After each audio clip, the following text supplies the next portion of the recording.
If we talk about the kingdom of God, kay mao man na siya the very reason si Jesus Christ ni balik diri sa kalibutan. Gani in his first message yun is he said, repent for the kingdom of God is at hand. Pag hinulsol, kahit makasulod na kita sa gingharian sa Diyos. Because the kingdom of God is at hand. Now, the reason why nga iyan ang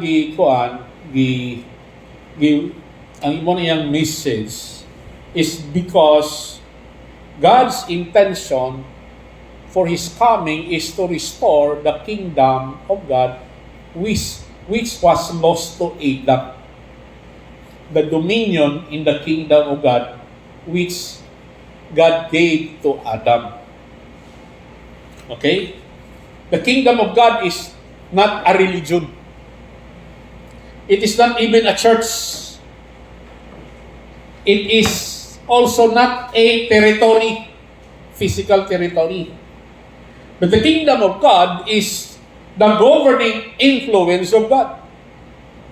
Here on earth, as king, over a domain which is the earth. Hello? Influence. Okay? Impacting it with His will. How He will impact His will, His purpose, and intent. So, ang gingharian sa Diyos is basically an influence of the king. Hello. This influence produces a culture and a lifestyle. So the reason why nga gusto sa Ginoo nga makasulod ka sa gingharian sa Dios diri sa kalibutan para magkinabuhi ang katong nakasulod o lifestyle nga gusto sa Ginoo.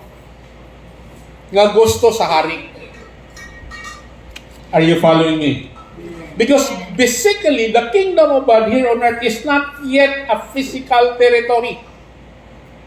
It's still an influence of His rule and reign. Nga magsugod sa imong kasing-kasing. Gana to make sure that the kingdom of God ma-effective sa imong atong kinabuhi, He gave us the Holy Spirit na may magdumala sa atong tagsa-tagsa ka kinabuhi o sa atong nasod, sa atong community. So, kinahanglan istudyohan nato ni unsa gining kingdom of God.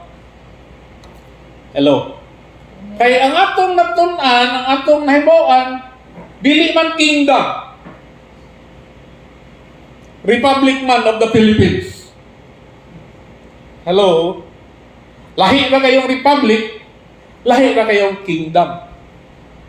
Of course, when you talk about kingdom, naagyod siya'y king.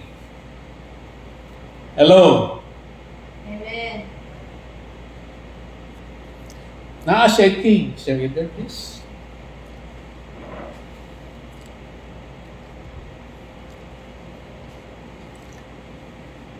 Who is the king in the kingdom of God? Si Jesus Christ. Our Lord Jesus Christ is called the King of Kings and the Lord of Lords. The King, who is also our God, is the absolute sovereign. Siya mo'y pinakataas nga authority in the kingdom of God. God Himself, His authority, listen carefully, is by birthright. By birthright. What do you mean by that? Mauna siya culture sa kingdom. Okay? Their authority does not come from the people. That's why the king cannot be voted in or voted out. It's by birthright from the Father to the Son. Are you following me? Amen. Maayo na lang nga, dili ta republic because kung si Jesus Christ was born in the republic, he can be voted out by the citizen. Hello?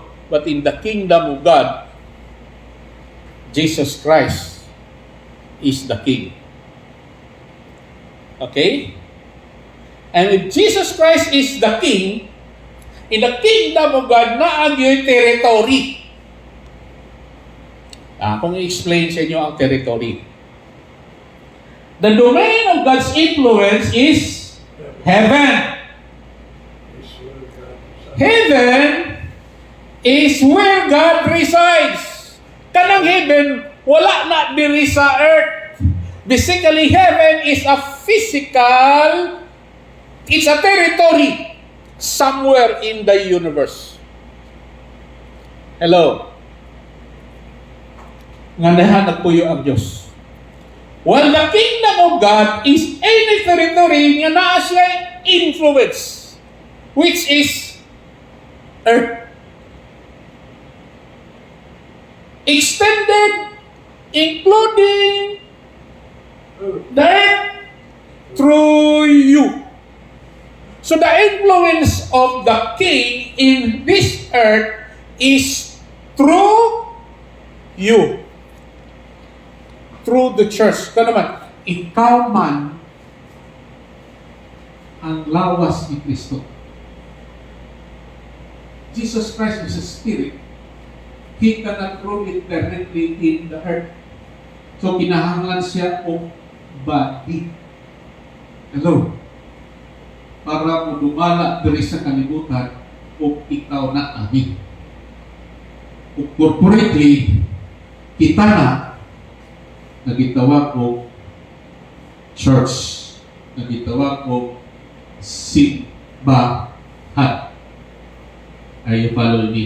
Because the church is called the body of Christ. It's not religion. And the church is not the kingdom of God. Because the kingdom of God precedes before the church.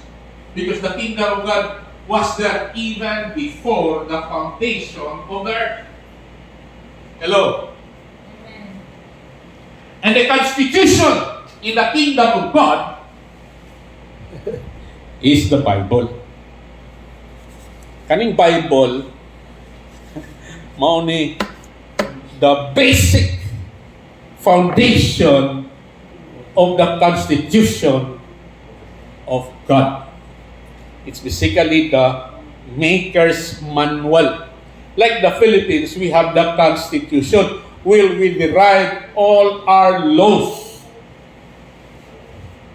O ang design ni Lord nga ang Constitution sa kanakson, like the Philippines, mahisama sa Constitution in the kingdom of God. That's the reason why ang framers ng Constitution, even in the States, gibutang yun diya, we the sovereign Filipino people imploring the aid of the divine providence. Ang atong Constitution ng inyon nga, nag-implore yun sa giya sa Diyos. Hello?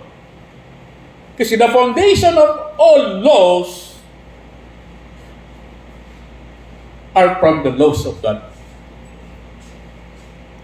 Hello? Ang kaning constitution, dili ni pwedeng mausap. Unlike in the Republic, by a majority vote of the Constituent Assembly, they can have a amendment to the Constitution. Hello? Amen. Pero kung sa Diyos nagaling na Constitution, in the kingdom of God, it cannot be changed by people. Are you following me? Amen. That's why Jesus Christ, okay, siya, heaven and earth shall pass away, but my word will never pass away. Okay? Father, in the name of Jesus, I ask Holy Spirit to empower me, to bless me, to guide me, to anoint my lips, so that those hearers of your word can understand and receive revelation from this message. Yes, Lord, this I pray in Jesus' name. Amen. The Constitution, which is the Bible, constitutes the king's desire. Listen carefully. Laws and promises for his citizens. Unsay gusto sa king, unsa nga mga balaod, and ang mga promises nga dapat kitang mga tao, mga anak sa Diyos, mga citizen in the kingdom of God, mahibalo. That's the reason why nga balik-balik yun. Nga iwali o pastor, nga kinahanglan, mubasa kag yun, meditate sa kingdom, sa Bible. Are you following me? Amen. Ato ba ng ibuhat? Inay mga butang sa Bible nga parang imuha, wa ka kay balo. All the while, naagay na sa Bible. And then, in the kingdom, na siya'y itawag o balaod. Ay constitution, na ay balaod. Ang constitution, mauni siya. And below that is the laws. Mautong sa katong mga nasa Deuteronomy, mga Levitical laws, ang mga anak sa Diyos, from Moses, nagbuhat sila o balaod. Hello? Amen. Madili mo contradict sa Constitution. Kung kaning balaod, mauni siya ay dapat sumbanan o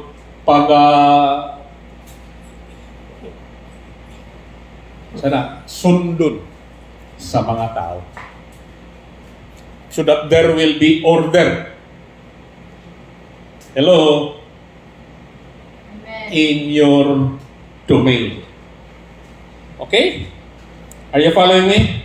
Amen. It's designed for human thriving, not merely rules. So tanan nga mga pamaagi, mga rules na adiha, including the marriage rule primarily, including owners kanang gitawag og financial rule. Hello, tanan nga kinahanglan to live in the kingdom of God. Hello. Pero breaking that, kung imo na siyang dili nimo i-follow, naa siya consequences.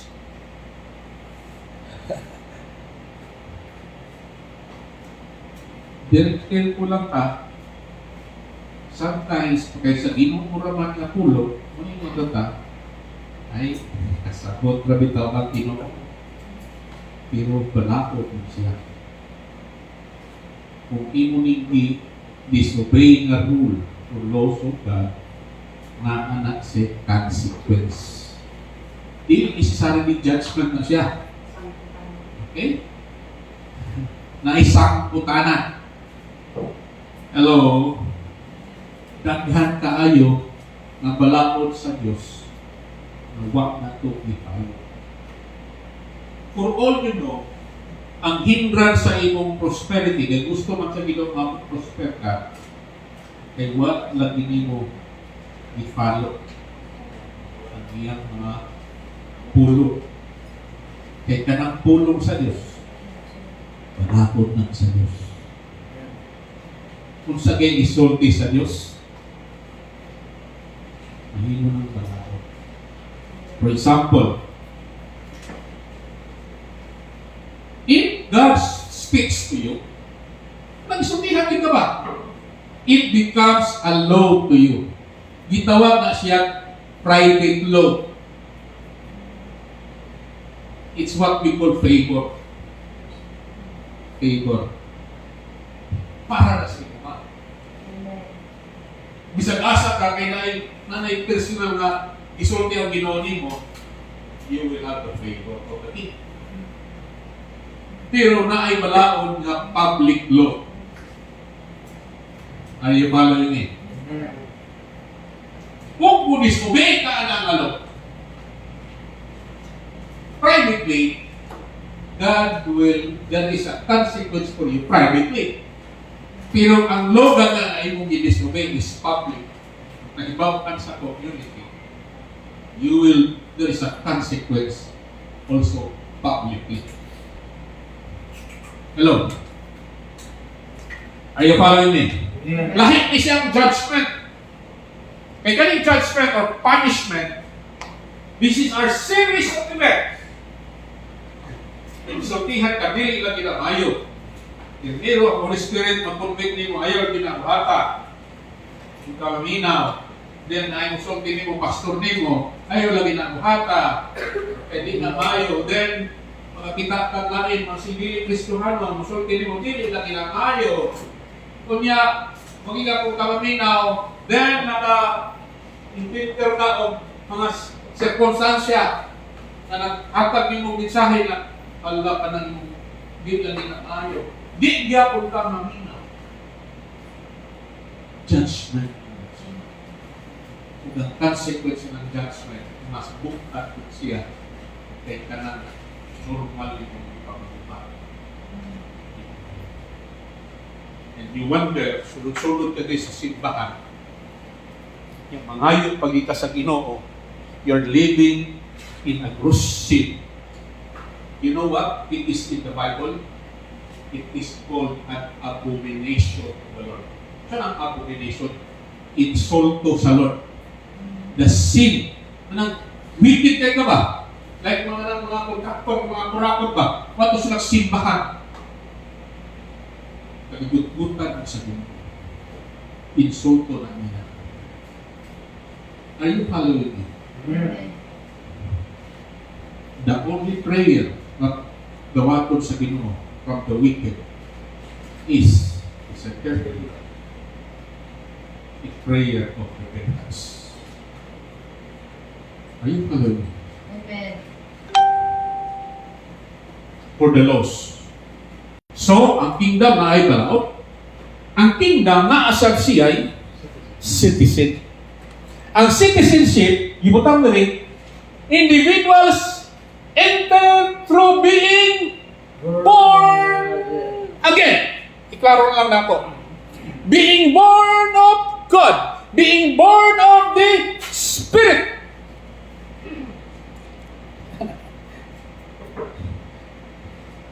Because born again is not a religion. It's in the Bible in John 3:3 and in John 3:4. Unless a man is born again, he cannot see the kingdom of God. Unless a man is born of the water and the Spirit, he cannot enter the kingdom of God. See the kingdom of God. Enter the kingdom of God. You have to be born of the Spirit to enter the kingdom of God. To see the kingdom of God, you have to be born again. See, understand, enter, live in the kingdom of God. Dili religion. Kingdom of God is not a church, although the church is part of the kingdom of God. Hello? Amen.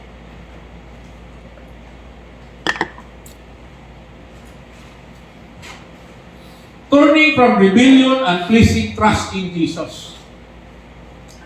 In the kingdom of God, there is no such thing as citizen nga rebellion. That's why submission in the kingdom of God is not negotiable. Because disobedience is called rebellion. Non-submission to authority is called rebellion. Hello? Amen. Okay?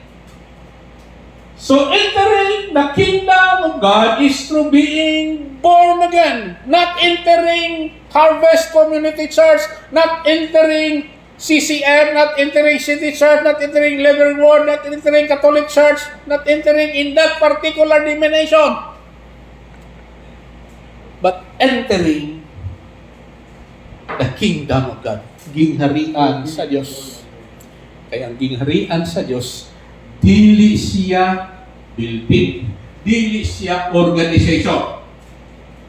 Tao siya nga gikuha sa Diyos gikan sa kangit-ngit ngadto sa kahayag. Kita diri sa harvest, we are just part of a bigger family. Pero parihang espiritu na gisulod sa Diyos inside. Amen. Amen ba? Amen.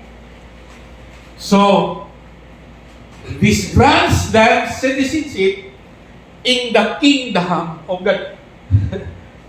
So, kung naka-enter ka ka, in the kingdom of God, the born of the Spirit ka ka, the born of God na ka, nahihimo na ka, citizen. Lumulubyo sa kingdom of God. Dili niyo makita, pero imo may bawat ang influence and principles and teaching in the kingdom of God. Hello? Dali, mabati man nimo ang buhat sa king sa imo kinabuhi.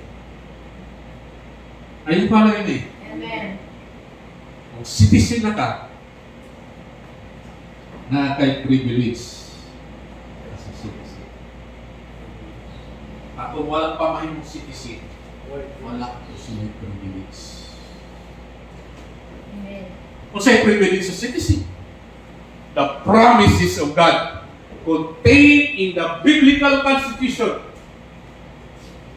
Kaibaw ka, ang Biblia, kung ino itong ibasa, ino ibasa ito. Are full of promises. Ang basahan mo na ito, kung ka ng promises at maranan sa imo ha. Amen. Kung ikaw anak na physically self, ako mga mahal, ako i-promise mo.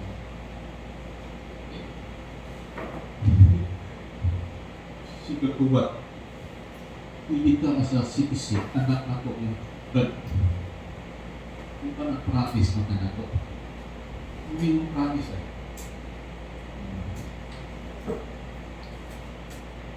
Kaya ang Diyos, the King, dili siya nakako. The King's word, He placed it over His name.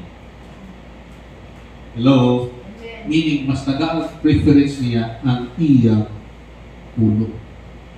Ang iyang promise. Because God cannot deny His word. Dili kayo ng Ginoo. Kung magsulti na, hindi man makakon ng Diyos. Kita makakon ka. Pero ang Diyos dili makakon. That's why kinahanglan kag faith, mutuo ka. Kung usay isulti sa Ginoo sa imo ha. Through His word, imo barugan. That is faith. And you have to claim the promises. Kung unay condition sa iyang promises, imong buhaton. Kaya kasagaran mga promises sa Ginoo na ay condition. Ang kasagaran nato mo pangayon nato ang promises, wala dili nato buhaton ang condition.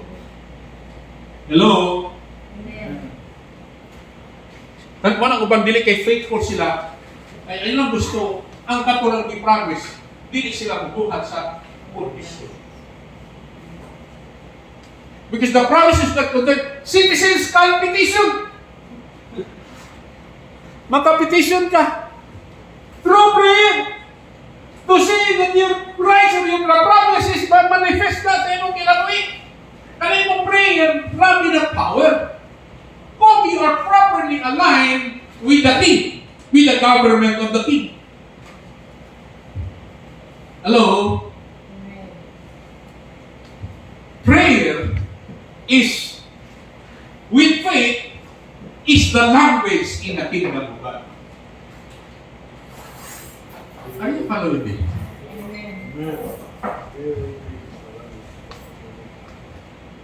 Magka-petition ka. Karon panahon na kaniadto ang mag-petition ang mga anak sa Ginoo, moagi sila o pari. Ano klaro mo na? Kaniadto na. During the time of Moses, kings and the prophets, natumapang temple. Talaan nilang petition, moagi sila sa priest. Ang high priest mo itig adto sa insenso dito sa templo para answer sa mga prayers ma-answeran sa Ginoo. Nakit siya dito sa templo, the altar of incense. Hello, physical dito sa una. Pero sa dihang namatay na si Ginoo Jesus, ikatong templo na inani na division. Division of the holies of holies and the holy place. Dili ka kung the holiest place here. Division. Sa diyang namatay si Ginoo Jesus in the cross, the temple, the curtain of the temple of the holy place was turned down, from top down. Hello? Amen. Ushering a new dispensation nga ang anak sa Diyos makadritso na sa Ginoo. Makadritso na sa King. Dili na moagi og tao. Hello? Because Jesus Christ has become the high priest. When Jesus Christ died in the cross, He became the high priest. Because in the Old Testament, only the high priest can offer forgiveness of sin. Are you following me? Amen. Through prayer. So, if you're a child of God, you have the rights and privileges. In a rights, Right. in a privileges. Privileges. Ano man? Anak na ka. Citizen na ka. Pero kinahanglan, naka-align ka sa iyang mga balaod. Nakasulod naman ka. So, ang Christianity is not only a one-time event. Kinahanglan, in the kingdom, mutubo ka. From being a child to become mature adult. Kung mature adult ka nga, dili na ka magsigig pa. Pagkaon sa uban, ikaw na yung kaon sa imong kagalingong pagkaon. Kung kinahanglan, maantigo ka mo pagkaon ngadto sa uban. Dapat kita ng mga Kristiyanong dugay-dugay na pagka-antigo na ka mo pagkaon sa uban o mantigo na ka mo kaon para sa uban. Amen. Dili na, men. Hello? Amen. But sulit po. Are you following me? Amen. Amen. Ooh. And in the kingdom of God,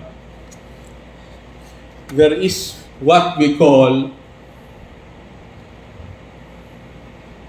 the army of God. Na ay military in the kingdom of God. It's called military completo.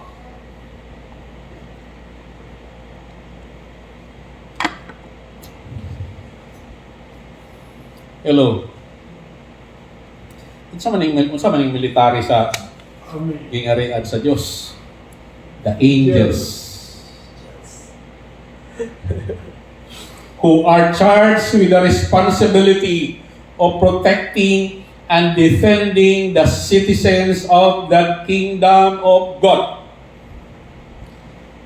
If you are in the right relationship of God, kargado konsensya ka sa Diyos, sa King. Ang angel niya is attentive to you. Kaya kung na ay mga danger, ang mabuti mo yan, it's not yet your time to be with the Lord in heaven. The angel of God will protect you. Papakan na ito ang Ginoo. Now listen carefully. The angel, although they are in charge of protecting you, they are also in charge of delivering the blessings to you. Hello. Remember, there is what we call the commonwealth in the kingdom of God. In heaven, there is what we call the storage in heaven of all your needs. Spiritual. But di pinahanglan from the spiritual ma-manifest na dito on the physical. Amen. O kanisiyang angel, magbuhat pa ni siya. Hello? Amen. Based on your confession and your prayer. Magsigat confess ni Lord, wa lagi ko. Pobre lagi ko.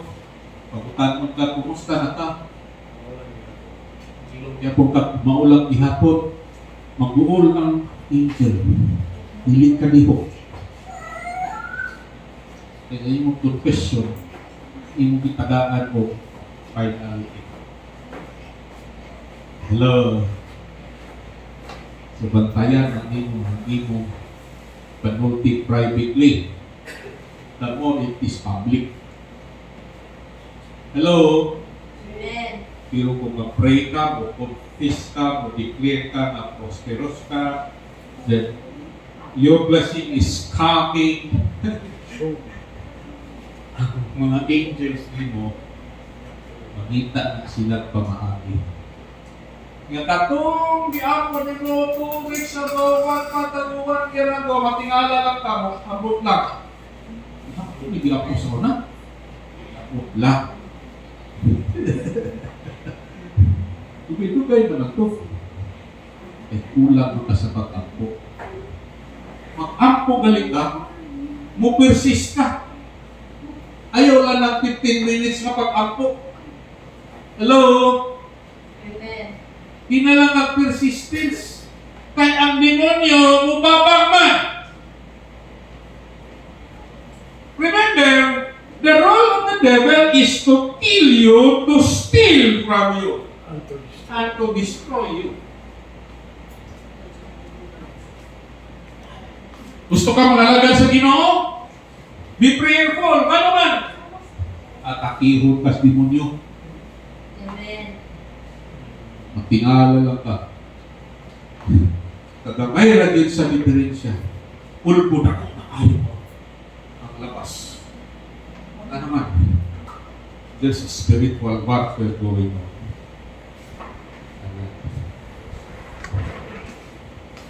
So, kulang ka sa pag-ampo, kulang ka sa devotion.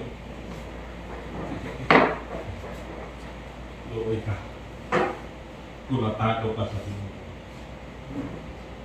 Are you following? Amen. Hallelujah. Kay army. At least, listen carefully. Depende sa imong assignment. Diri sa kalibutan, at least na kay usa. Ito o ba mo, anak? Amen. Tuhukin ninyo eh. Kay kung di nyo tunuhan, dili kalihok ang imong angel. That's the reason why magwali ko diri, karang di mo nyo di takot, di siya gusto makibalo ka. Patay, di siya spirit of sleepiness dito. Atol ka, pero natulog na ka. So kung natulog ka, the Word of God cannot go into your conscious mind. Kaya in the processing of your mindset, uagig yun na sa imong conscious mind. Kung natulog ka, wag kay conscious mind. So kung wala sa imong conscious mind, dili ka sulod sa imong subconscious mind. Kanang subconscious mind mo, sige kang kanuog, balik-balik ni mong duwog, eventually musunod na sa imong subconscious mind. Kung musunod na sa imong subconscious mind, mahimo ng part sa imong kinabuhi. Mahimo na imong habit, and later on, as you repeat it and practice many times again and again, it becomes your lifestyle. Amen. Pag na lifestyle na imo, it leads you to your destiny. Amen. Ngayon si Stephen Covey, if you sow a thought, you reap an action. If you sow an action, you reap a habit. If you sow a habit, you reap a lifestyle. If you sow a lifestyle, you reap your destiny. Whether success or failure in your purpose. Nakuha niyo? Amen. Ano akong pag-message sa inyo? Precious na sa mga tao na sa kapuro ko. Hello.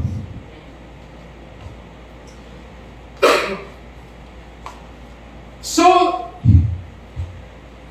in the kingdom of God, listen carefully. Diba? Kingdom of God is an influence, is a government. Ang wealth in the kingdom is common wealth. Common. Which every citizen has equal access. Nakay access. Tanan. Nakay access. Pero may access baka. Hello, may access baka sir? Or if you attempt to access. Because prosperity in the kingdom of God supposedly ang culture in the kingdom of God, its citizen is prosperous. Why? Because the reputation of the king is seen in the status of the citizen.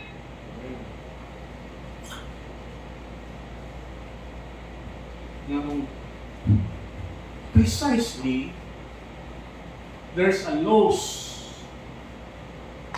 kay na privileges ang sa citizen. Yung buhata, yung kanang enjoy. The Commonwealth. Ikinahanglan niya siya of access. And there are keys to access the wealth of the kingdom. Pero one thing sure, na ihatag sa Ginoo, ang imo need. Hello? So, ang need, kanang daily needs din mo. The people of Israel, mga bubulbulan to sila. Akong ingnon na, mga tapulan. Tapulan, tapulan, kasi nga narinig tapulan, mga bubulbulan po. Hello? Amen. Pero kinahimo mo sila anak sa Ginoo.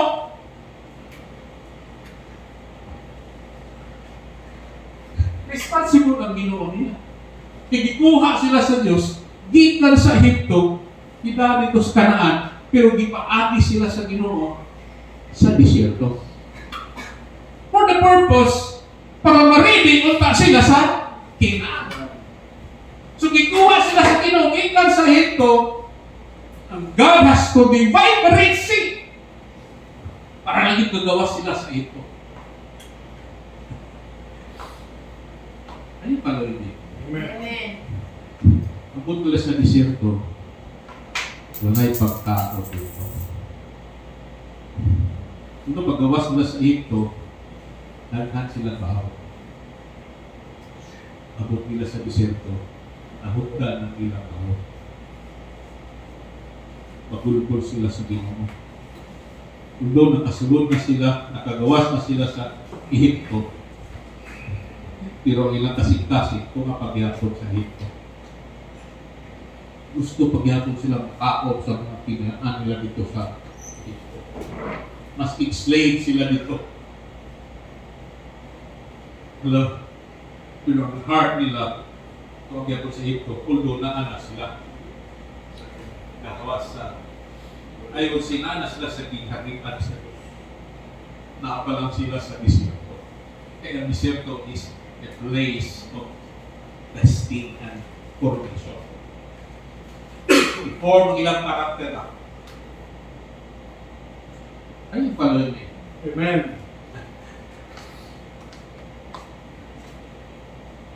Mas igalit sila magulgulan. Ipakakon sila sa Ginoo. Ito kasi sinihata sa Ginoo nila. Mana. Ano ang mana? It's a heavenly for angelic food. Na ilang makaon, good for the day lang. Lo, good for the day lang. Sa ito pa, di ka magutman. Kaya we know, nagakat ka niya good for the day.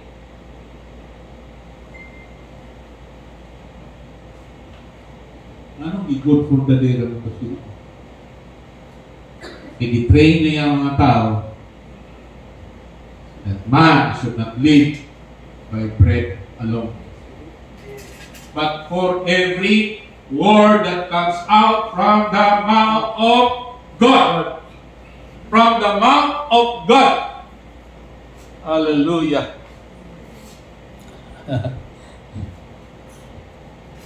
Mao na siya isuod. Kung naa ka sa gingharian sa Diyos, citizen na gid ka ha. Prosperity is your nature. It's a matter of time. If na siya, you are practicing. You are a practitioner. Are you following me? Amen. Gani, before silang Moses, ingnan sa Ginoo, mamusod sa Kinaan, insultig yun na ang Diyos nila. There shall be no poor among you in the land that I will give you. Walay pobre. Hello, mo na desire sa Ginoo. Pero nagi mga tao, di nila pilion ang principle ni Lord. So ang tendency nila, magpabilin silang pobre. Pero ang gusto sa Ginoo, nga mo-prosper ka. Why? Because your prosperity reflects the nature of the King.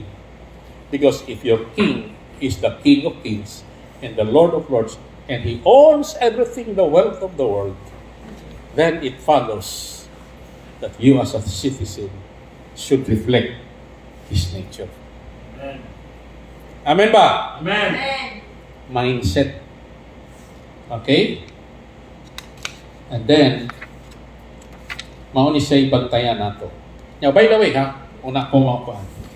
The difference of the kingdom of God, the kingdom of heaven, and the kingdom of God, mura-mura na sila, pare-pareha.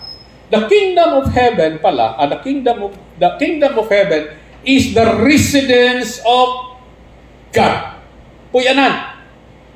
While the kingdom of God is the governance, the authority, and the administrations that comes from the residence. Ang residence ni God, the Father, is the heaven. O gusto niya kanon ang iyang culture of government here on earth. O gigamit niya, iyang gituyo ng gamiton mo ang tao. Are you following me? Okay? Saan ako? Not yet. Example ha. Example. Analogy.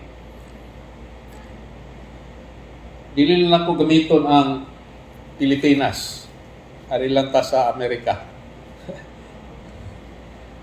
Kanang White House is a symbol of the physical building residence of the U.S. President. Like Malacanang. Hello? Are you following me? Amen. Amen. but the United States government is the authority and administration that emanates from that residence. A residence of president. Just the same. Okay? Now listen carefully. You can visit the White House, the residence, but you don't interact with the building. You interact with the government that operates from it. The government's influence and authority extend far beyond the physical walls of the White House. For example, in the same way, the kingdom of heaven is the king's residence of headquarters. This is the domain where God dwells in His own address, His throne, His immediate environment. It is the source from which all of His influence flows. So, ang kingdom of heaven is the king's residence, the domain of God or the realm of God in heaven. It's called in the, according to us, others is in the third heaven, according to certain scholars, in the ninth heaven. Hello? We do not know asal yun na physically. Pero ng anak. But the kingdom of God is the king's government of influence. Are you following me? Amen. What's a practical explanation, ani?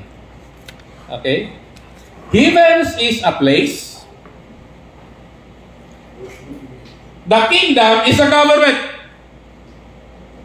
Hello? Amen. The kingdom of heaven refers to the place where you go when you die. Klaro ho na to. To be with the king in his residence. So, kaning kingdom of heaven, kung mamatay ka, at tukakuyog sa iyang residence. But the kingdom of God is the government. You're supposed, you're supposed to represent and demonstrate while you are alive on earth, because you as a citizen, you are supposed to be the ambassador of the king. Hello? You are part of the government. Are you following me? Amen.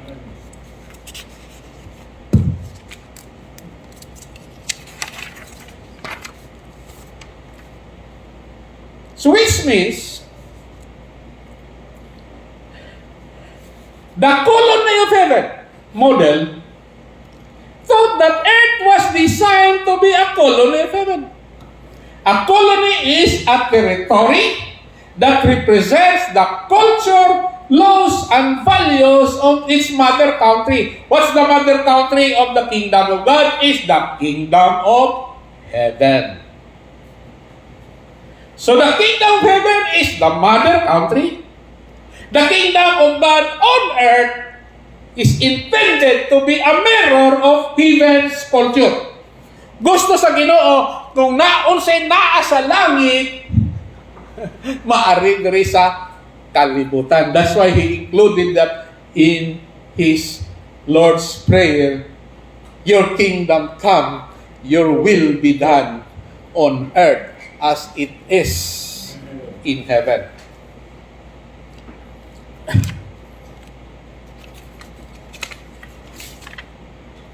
So balik ta Sir Indian, kay kato akong i-mention itong last slides kanina. Akong i-mention, ipasulan ako to kay that will be my next message. Pero the key principles in the kingdom living, mao ni siya ha? Mao ni siya. Dito na siya, wala na siya click. Okay. Ang original assignment ni God, yung initial plan for human is a kingdom assignment. That's why, sa wala pa ka, mga tao, di plano na ka sa Ginoo. Itagaan na kag-purpose. Kuninaw, hello, kuninaw, tagaan na kag-purpose sa Ginoo. Before ka tao, tagaan na ka sa Ginoo mga gifts of abilities. You are meticulously, wonderfully, and carefully gifted by God for 9 months. So that ma-fulfill di mo ang imong purpose. Amen. You'll be successful in the purpose in the kingdom of God. Because na kay assignment. Humanity, including you, has an assignment. So the kingdom assignment to extend is government by having dominion. Having dominion and representing His nature and values here on earth. And this establishes earth as a colony of heaven. Hello. Hindi pa yun balik si Ginoong Isus. Magkanang pagkusok ang linog until we realize that the kingdom of God, the kingdom of heaven is here in the kingdom of God. Hello? Amen. Ano naman? Earth is a preparation for the millennial reign of Jesus Christ. Millennial reign. Listen carefully. If there will be rapture, balik si Ginoong Isus. Okay? Ibalik niya tauban itong mga na-rapture, itong mga matay kanyan ko. Ibalik diri sa earth. Listen carefully. Rule and reign niya physically here on earth for 1,000 years to fulfill the desire of God. Kay si Adam, pagalit kasunod ang Ginoo na kasalat na. Fulfill for 1,000 years. Basically, the reason why gitawag ka sa Ginoo, masud siyang gingarihan, is not to go to heaven. Hello? But to have dominion, to rule and reign with God, with Christ, here on earth. Nakuha ninyo? Amen. Okay?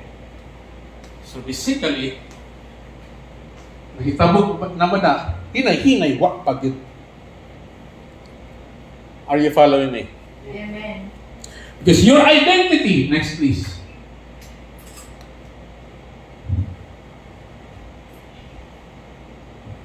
is the key.